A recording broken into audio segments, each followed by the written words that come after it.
রয়েছি রাজবাড়ীর জেলা দৌলতদিয়া ঘাট। আপনারা দেখছেন আমার পিছনের যে একটি ফেরি ভিড়ল, এই ফেরিটি পাটুরিয়া ঘাট থেকে দৌলতদিয়া ঘাটে এসে পৌঁছাইল। আর আমার পাশে রয়েছে হাজার হাজার যাত্রী, তারা ফেরিতে ওঠার অপেক্ষায় দাঁড়িয়ে রয়েছে। প্রিয় দর্শক, সকলকে ঈদ মোবারক এবং ঈদের শেষে যার যার কর্মস্থলে শত শত মানুষ ঢাকার উদ্দেশ্য এবং বিভিন্ন তাদের কর্মস্থলে যাইবার জন্য অপেক্ষায় রয়েছে। চল করছে এই ইজি বাইকগুলো, জীবনের ঝুঁকি নিয়ে তারা পারাপার।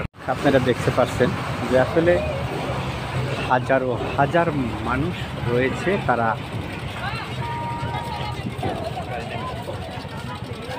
ঈদের জন্য ঢাকা ছেড়েছিলেন বাড়ির টানে, নারীর টানে, ঘরের টানে, প্রিয়জনদের সাথে ঈদ করার জন্য দেশের বাড়ি ফিরেছিলেন।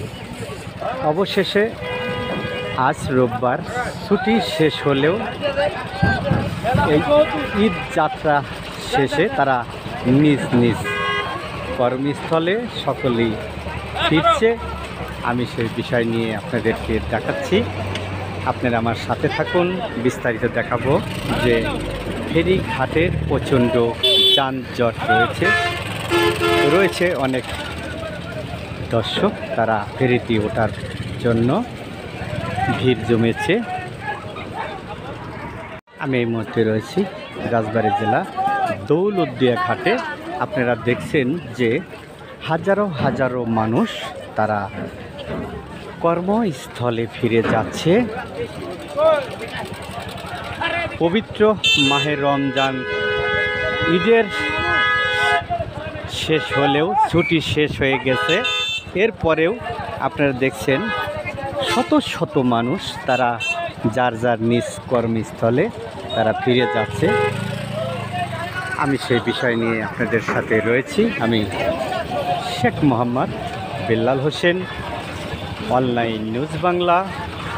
মধ্যে রয়েছি দৌলতদিয়া ঘাট 4 নম্বর ফেরিঘাটে। আপনারা দেখছেন যে শত শত